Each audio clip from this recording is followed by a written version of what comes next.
Face wash scrub peel off mask face pack जे कोनो face wash के प्रथम हताबन तारपर मेदहा रे लगाव कते हुतुम आबन तारपर हताबन स्क्रबर कटी हताव कते 15 टाका दाम नोआ मेदहा रे कटी लगावबन तारपर घासा ते हुतुम आबन नोआ हो 15 टाका दाम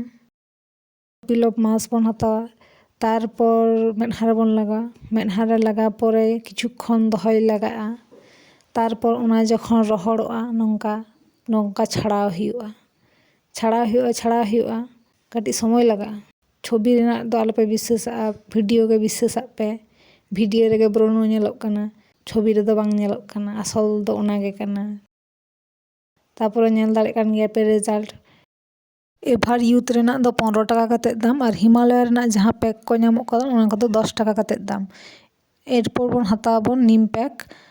ओना लगाव कते किछुक्षण दहो कते रहड़ च हुआ तारपर बन अरुबा एरपर दो जे कोनो मॉइस्चाराइजर बन हतावा और बन लगा नोआ के किन्तु आसल धाप दो माने जहां ठेन शुधु 100 टाका हो मेना उनी होय करा दाड़े नोआ को।